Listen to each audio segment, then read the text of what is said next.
اومدیم به یه سفر دیگه، اومدیم به ترکیه. رسیدیم به پاموکاله. این شاخه‌های این درخته که افتاده تو آب رنگاش همه سفید شده. صبح زیبای همگیتون بخیر. یه روز دیگه با من در تور گردشگری ترکیه یونان. الان تو همون هتلی هستیم که دیشب اقامت کردیم. این پشت سر من همون تپه‌ایه که دیروز رفتیم از نزدیک دیدیمش و فیلمشو گرفتیم واسهتون. قلعه پنبه‌ای، پاموکاله. پس بریم سفر امروز رو با هم آغاز کنیم.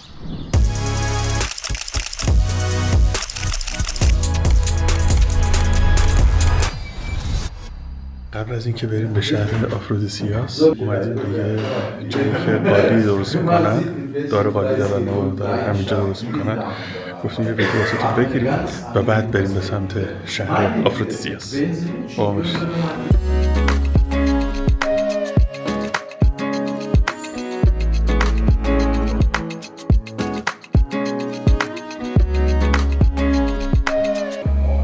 یه دونه از پیلای کرم ابریشم‌هاشو برداشتم که بهتون نشون بدم. البته اجازه گرفتم. این همین پیلای کرم ابریشمه که فهمیدن ازش نخ میگیرن و نخا رو رنگ میکنن و این قالی خوشگل رو درست میکنن.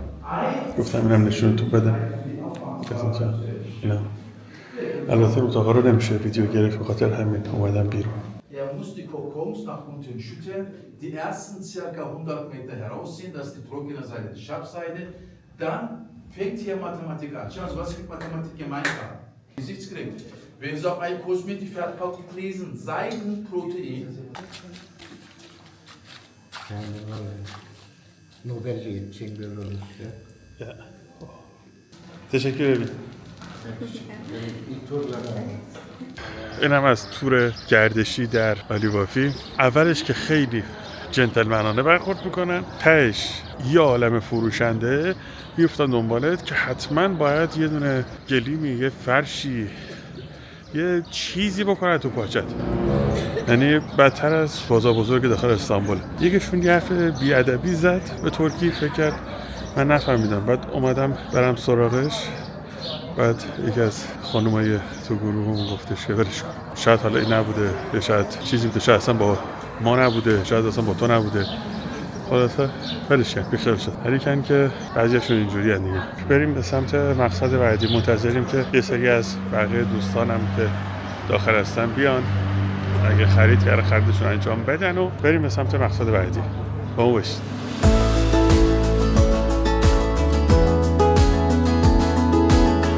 خب بالاخره رسیدیم به شهر آفرودیسیاس، شهری که اسمشو از الهه عشق آفرودیت یا همون ونوس گرفتن و یه معبدم برای پرستش آفرودیت تو همین شهر بوده و به این اعتقاد داشتن که الهه عشق اینجا حضور داره. آخه این سگ اینجا داره بنده خدا لنگ میزنه. پیرم و گاهی دلم یاد جوانی میکنه.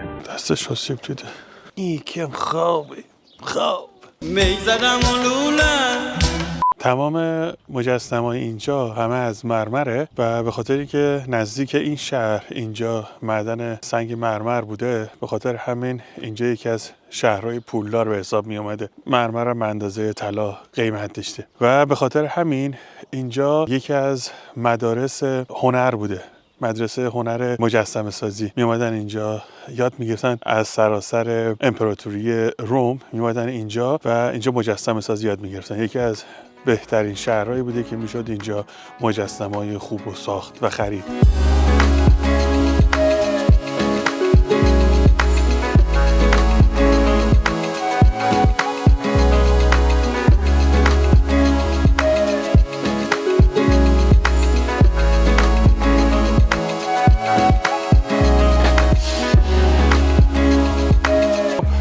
داریم میریم به سمت یه دروازه‌ای هست که بهش میگن تتراپایلون یا تتراپیلون. تتراپیلون به معنای اینه که تترا یعنی 4، پیلون یعنی دروازه، یعنی 4 دروازه. دروازه نمادین ورودی این معبد آفرودیت هستش. این دروازه رو ساخته بودن اون موقع که آدمایی که میان اینجا نزد بیفتن، آدمایی که میان اینجا رو تحت تاثیر قرار بدن، جذبشون کنن. یعنی در واقع می‌خواستن هنرشون رو به رخ آدما بکشن با این دروازه‌ای که اینجا ساخته بودن.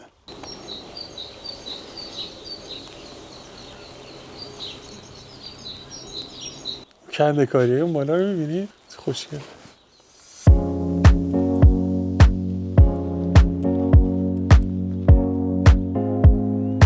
صد تمپل از این ور، آفرودیت از این ور. بعد بریم به سمت تمپل.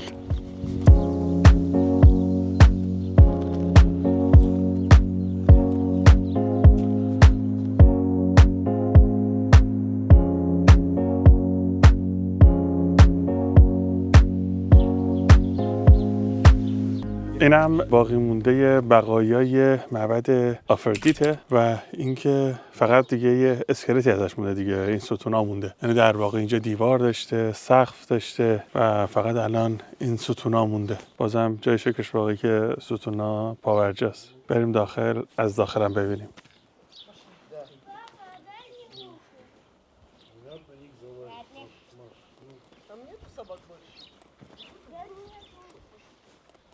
اینجا یه نمایی ازش کشیدن، در واقع این جوری بوده. این چیزی که اینجا قوسیه، قوس داره، در واقع اینجا بوده. یعنی اون پنجره ها اون بالا بوده. یه چی دقت کردید؟ معبدها، کلیساها، اینا عبادتگاه رو همشونو یه جای خوش آب و هوا، یه جای خوش منظره، یه جای باحال اینجوری درست کردن. نگاه کنید الان پشت من اون 4 دروازه است. اینم اینجا این معبد که الان بهتون گفتم و اون پشت اون منظره خوشگل اون کوه که بالاش برفه. جای خوش آب و هوایی بوده.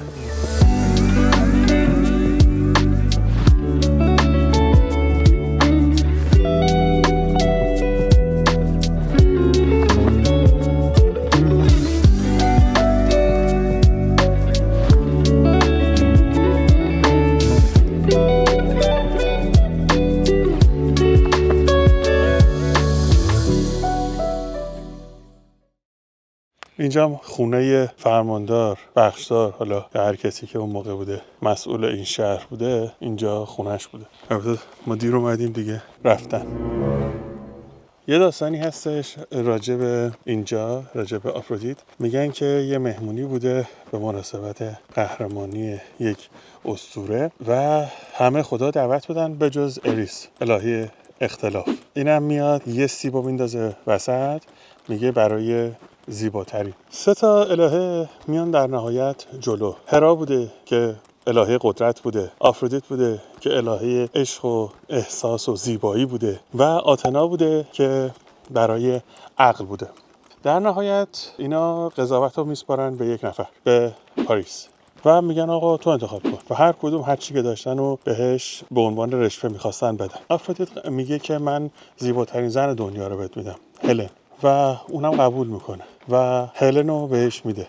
هلن هم همسر یونانی بوده که پاریس اینو ور میداره و میبره به تروا که بعداً داستان جنگ تروا اینجا شکل میگیره. میگن یک توهین بوده به یونانیا و این جنگ شروع میشه. حالا این داستانیه که میگن داستان آفرودیت و پاریس بوده و داستان هلن از اینجا شکل میگیره.